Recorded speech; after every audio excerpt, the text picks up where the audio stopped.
Thank you, Mr President. My question is to the Leader of the Government. Minister, audio was played on 2GB from a press conference this morning of the Premier answering a question regarding the current inquiry into the Dural Caravan matter, where he said, and I quote, "Effectively, they're unleashing the extraordinary powers of police or the courts or the judiciary in the service of a star chamber, in the service of what would be close to a kangaroo court," end quote. Minister, is it the government's position that properly constituted Legislative Council inquiry committees created by resolution of this House are star chambers and kangaroo courts? The Honourable Penny Sharp. Well, you're going to listen to the answer, or you're just going to mumble and grumble the whole way through. Like, it's really a matter for you. You can do that or not. I'm going to try and give an answer, hopefully without being interrupted, but we'll see how we go. Look, in relation to this, I think that the issue at hand and the issue of concern has been the use of powers that this government understands are there and whether they should be used. There has been a lot of discussion in relation to the Dural Caravan incident.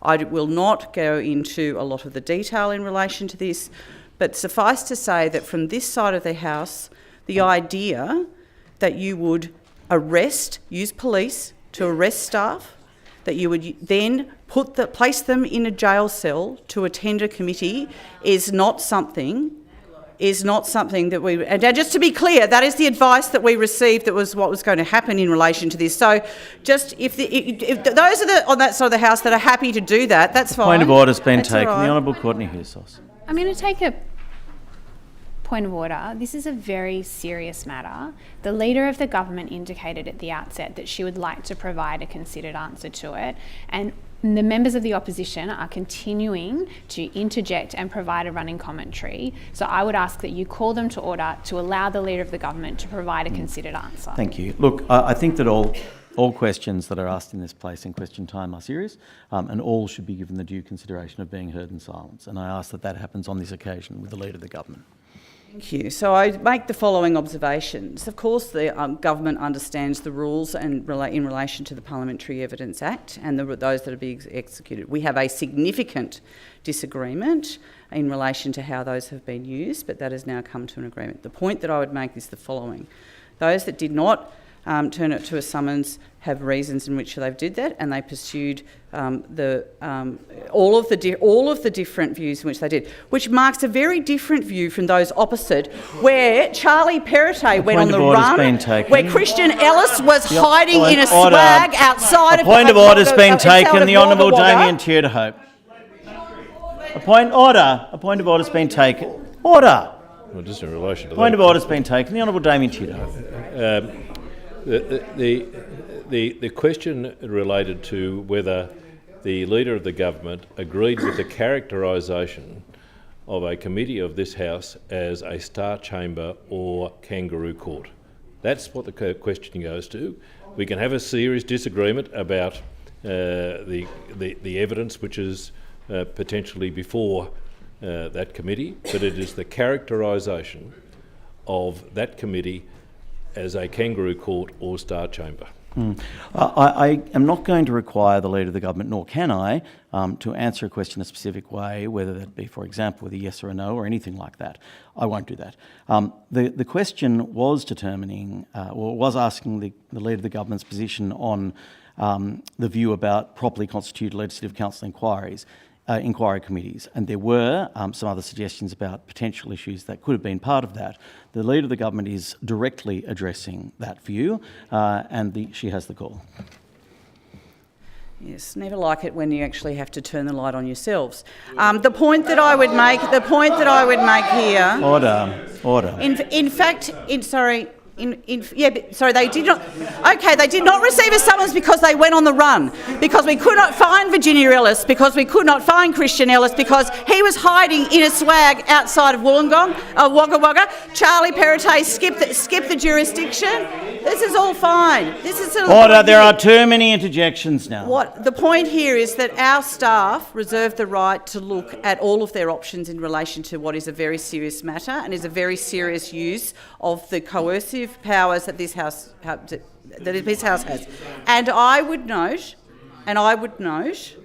that is not unusual in relation to summons, and no one is arguing with about that. But the point that I would make is that it is an extraordinary thing to do what staff were threatened with, actually being arrested by police and put in jail. Order. Well, I'm not. No one has given any staff any order. We actually care about our staff. Order. The opposition will cease interjecting. The point here is this: the government understands the role of this House. We do not believe that those on this side of the House have been willing to show the kind of restraint that perhaps has been used in the past, but I won't go into that here. And I will make the Leader of the Government's time has answering the question, we will continue. Oh, great, good. Please do. A supplementary question. The Honourable Susan Carter.